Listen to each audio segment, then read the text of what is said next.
العلم هو النور الهادي والمفتاح لكل الخير من يرد الله به خيرا. بسم اللہ الرحمن الرحیم. اللہم صلی وسلم وبارک علی حبیبک سیدنا مولانا محمد وآلہ وصحابہ اجمعین. پچھلا سبق آپ کو یاد ہوگا. اس سبق میں قرآن مجید کی آیت لا تحرک بہ لسانک لتعجل بہ کی تفسیر اور اس کے پس منظر کے متعلق حضرت عبداللہ ابن عباس رضی اللہ تعالی عنہ کی روایت یہ پیش کی گئی تھی جو سامنے اسکرین پر آپ دیکھ رہے ہیں. روایت کا مکمل حاصل بتلا دیا گیا تھا. اب روایت کی اس مضمون سے تطبیق کرتے ہوئے بعض الفاظ کی ضروری توضیحات پیش کی جائیں گی. سعید ابن جبیر کہتے ہیں کہ عبداللہ ابن عباس رضی اللہ تعالی عنہما نے اللہ کے قول لا تحرک بہ لسانک لتعجل بہ کی تفسیر کے سلسلے میں کہا کہ رسول اللہ صلی اللہ علیہ وسلم یعالج من التنزیل شدتاً، عالج یعالج معالجتاً. اس کا معنی ہے کسی چیز کو مشقت سے حاصل کرنا یا کسی چیز کے تحمل میں مشقت محسوس کرنا. آپ صلی اللہ علیہ وسلم قرآن مجید کے نزول سے شدت محسوس کرتے تھے. وکان مما، یہ مما روبما کے معنی میں ہے. بعض حضرات نے یہ کہہ دیا کہ من اور ما کا یہ مجموعہ بھی نہیں ہے بلکہ ایک مما وہ ہے عرب میں جو مستقل ایک کلمہ ایک لفظ ہے، لیکن یہ صحیح نہیں ہے. صحیح بات وہی ہے کہ یہ من اور ما کا مجموعہ ہے اور روبما کے معنی میں ہے. مما بعض لوگوں نے من سببیہ بھی اس کو مانا ہے. اب من سببیہ ہو تو یہ ترجمہ ہوگا کہ ہونٹوں کے ہلانے کی وجہ سے ایسا ہوتا تھا کہ آپ کو تکلیف ہوتی تھی. روبما ہو تو پھر ایک الگ سی بات ہو جائے گی کہ بسا اوقات آپ صلی اللہ علیہ وسلم اپنے ہونٹ ہلایا کرتے تھے. فقال ابن عباس، ابن عباس نے کہا میں تمہارے سامنے ہونٹوں کو ہلاتا ہوں، حرکت دیتا ہوں، ایسے ہی جیسے جناب رسول اللہ صلی اللہ علیہ وسلم حرکت دے رہے تھے.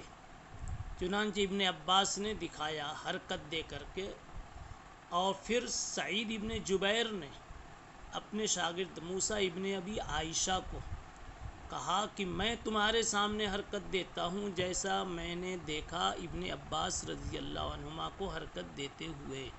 تینوں نے بھی حرکت دی. اب جب حضور پاک علیہ الصلوۃ والسلام حرکت دیتے تھے تو اوپر سے منع کیا گیا کہ لا تحرک بہ لسانک، یہ کام نہ کیجیے. اب ایک سوال ہوتا ہے کہ عبداللہ ابن عباس رضی اللہ تعالیٰ عنہ اس قضیے کے وقت تو موجود نہیں تھے، تو پھر انہوں نے کیسے دیکھا یا کیسے بیان کیا؟ اس لیے کہ عبداللہ ابن عباس کی پیدائش تو ہجرت سے چند سال پہلے ہوئی جیسا کہ ابھی بتایا گیا، اور یہ واقعہ تو بالکل ابتدائے نبوت کا ہے.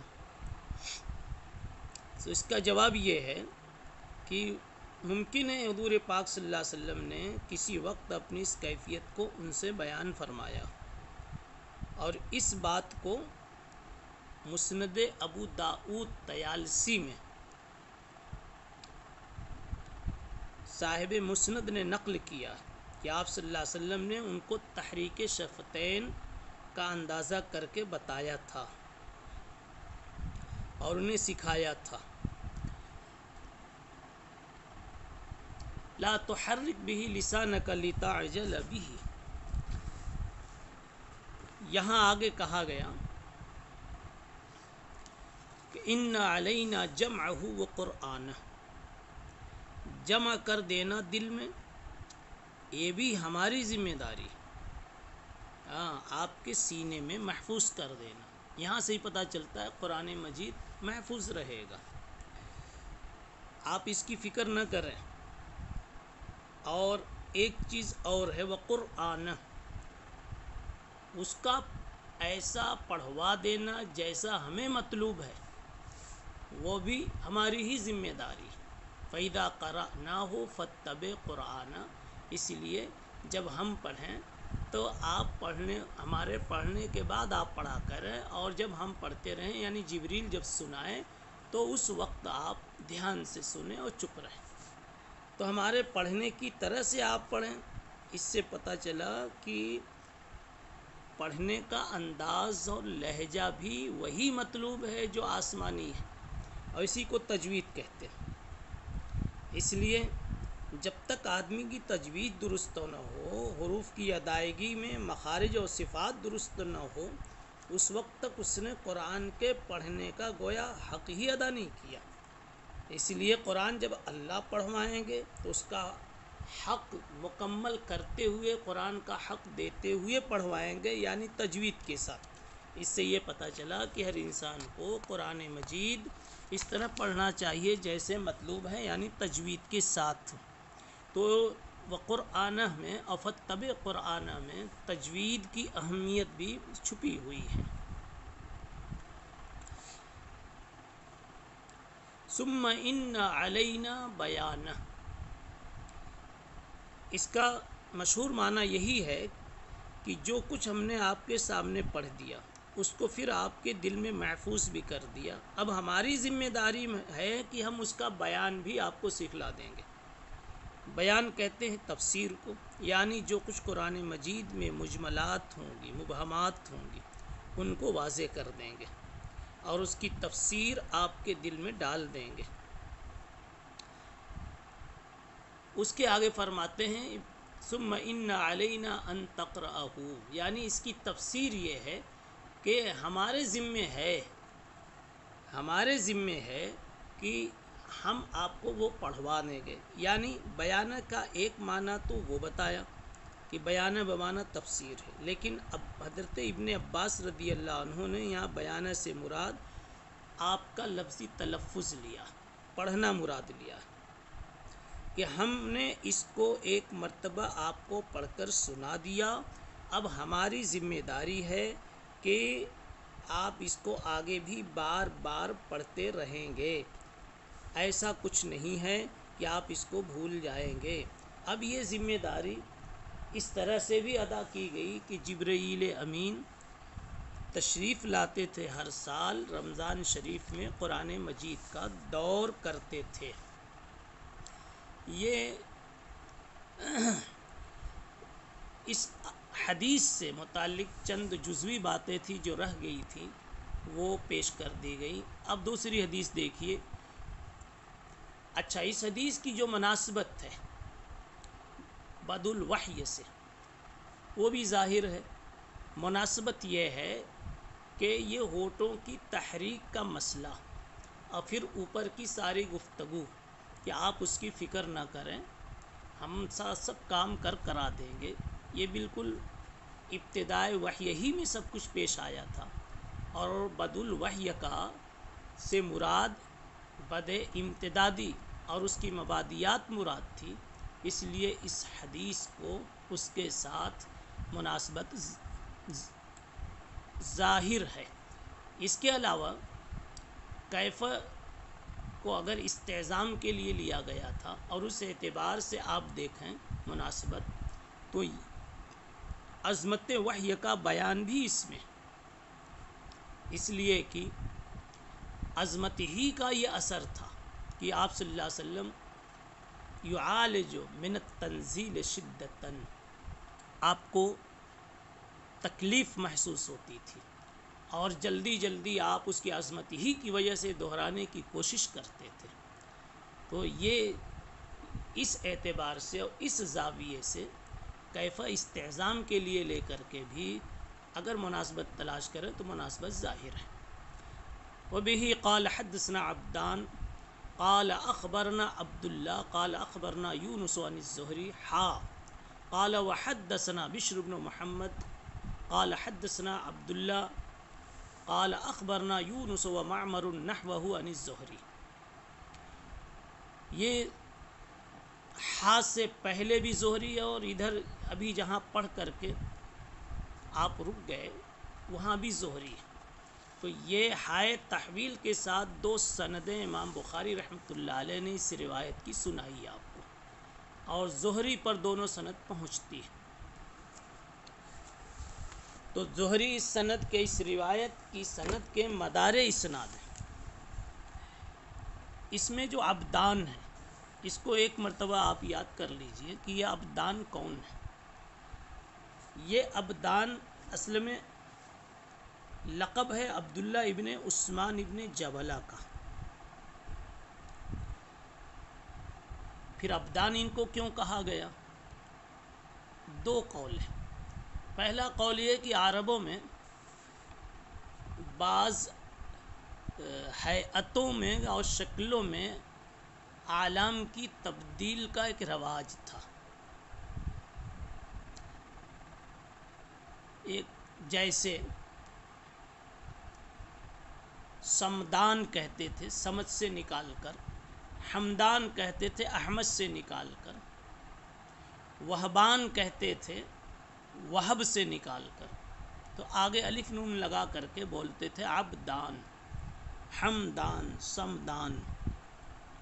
وہب ابن بقیہ واسطی کو وہبان کہا جاتا ہے۔ تو اسی طریقے سے یہ تغیر اسم کے ساتھ عبدان کے لقب سے مشہور ہو گئے، ورنہ نام تو صحیح عبداللہ۔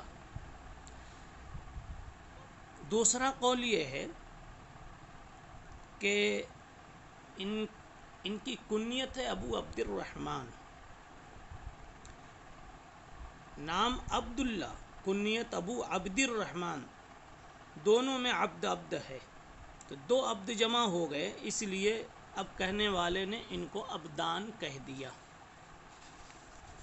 بعضوں نے ایک تیسری بات بھی کہی ہے جو تیسرے ہی نمبر پر ہے کہ عبد تو ان کے نام کا جزو ہے، عبداللہ، عبداللہ کا عبد ہے، اور ان کے والد کا نام عثمان ہے، تو وہاں سے الف نون لے لیا تو ہو گیا عبدان۔ واللہ اعلم بحقیقت الحال۔ یہ روایت حضرت ابن عباس رضی اللہ تعالی عنہ تک کی سند سے آ رہی ہے۔ زہری کے بعد نام ہے اخبرنی عبید اللہ ابن عبداللہ عن ابن عباس رضی اللہ عنہما قال کان رسول اللہ صلی اللہ علیہ وسلم۔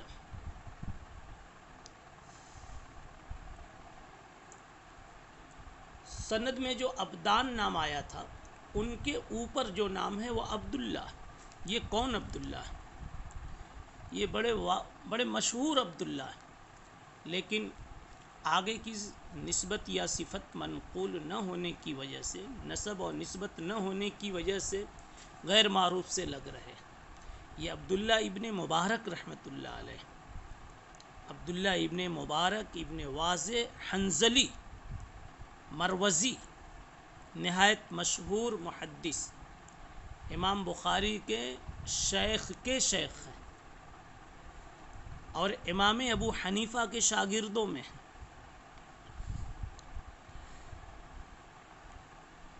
انہوں نے بڑے بڑے علماء سے علم حاصل کیا تھا، جن میں ایک نام امام ابو حنیفہ، اور ایسے ہی سفیان ثوری، سفیان ابن عیینہ وغیرہ۔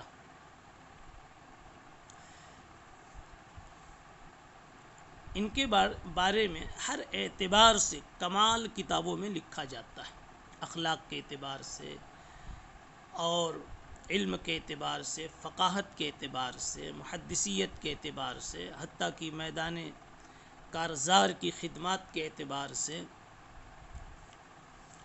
آخر سال تک، آخر حیات تک ان کا یہ معمول تھا کہ جہاں وہ علم حدیث میں لگے رہتے تھے ایسے ہی وہ برابر جہادی مہم میں بھی اپنے کو مصروف رکھتے تھے۔ روایت دیکھیے، رسول اللہ صلی اللہ علیہ وسلم اجود الناس تھے۔ کان رسول اللہ صلی اللہ علیہ وسلم اجود الناس۔ جود بمعنی سخاوت تھے، لیکن سخاوت میں اور جود میں فرق یہ ہے کہ سخاوت کہتے ہیں مطلق کسی کو کوئی چیز دے دینا، اور جود کہا جاتا ہے اعطاء ما ینبغی لمن ینبغی،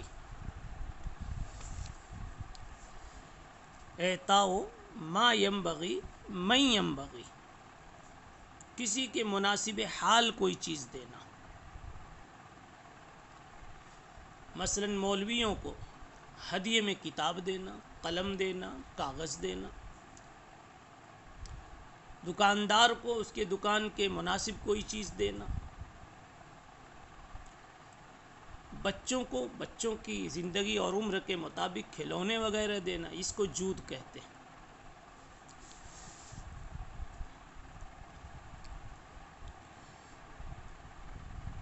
علامہ تھانوی رحمۃ اللہ علیہ، اور یہ تھانوی علامہ محمد اعلیٰ تھانوی، یہ فرماتے ہیں کہ جود میں ایک اور صفت موجود ہے، یعنی سخاوت اور جود میں ایک اور فرق ہے کہ سخاوت تو مطلق ہے، اور جود جو ہے اس میں یہ قید ہے کہ بغیر کسی غرض کے دینا، اعطاء ما ینبغی لا لعوض لا لغرض ولا لغایہ، بغیر کسی مقصد کے یوں ہی دے دینا، اپنی کوئی غرض شامل حال نہ ہو۔ رسول اللہ صلی اللہ علیہ وسلم لوگوں میں سب سے بڑے سخی تھے، اور رمضان شریف میں اور زیادہ بڑے آپ سخی ہو جاتے تھے جس وقت جبرائیل آپ سے ملاقات فرماتے تھے، اور رمضان کی ہر رات میں جبرائیل امین آپ کے پاس آتے اور قرآن کا دور کرتے تھے۔ اس وقت رسول اللہ صلی اللہ علیہ وسلم تیز چلنے والی ہوا سے بھی زیادہ خیر کی سخاوت کرنے والے ہوا کرتے تھے۔ دو باتیں اس میں بیان کی گئی۔ حضور پاک صلی اللہ علیہ وسلم سارے انسانوں میں سب سے بڑھ کر سخی تھے، جیسے ہر وصف حسن میں، ہر خوبی میں، ہر کمال میں آپ سب سے بڑھ کر تھے، ایسی جود و سخا میں بھی سب سے بڑھ کر تھے۔ دوسری بات، جبرائیل آپ سے رمضان میں ملتے تھے اور قرآن مجید کا دور کرتے تھے، اور رمضان، تیسری بات ہی کہ رمضان میں آپ کی سخاوت اور بڑھ جاتی تھی۔ یہ چند باتیں اس حدیث میں بیان کی گئی۔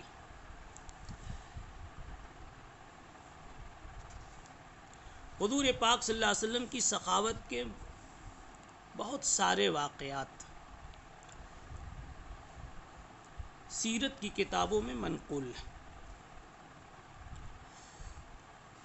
2-3 جزوی بحث اس حدیث کے ذیل میں پیش کرنی ہے، جس کو انشاءاللہ اگلی مجلس میں ہم پیش کریں گے، اس لیے کہ اس کا وقت تقریباً پورا ہو رہا ہے۔ سبحان اللہ بحمدہ، سبحان اللہ العظیم۔ السلام عليكم، لا تنسوا الاعجاب بالفيديو والاشتراك في القناة تشجيعا لنا لنستمر بنشر المزيد إن شاء الله.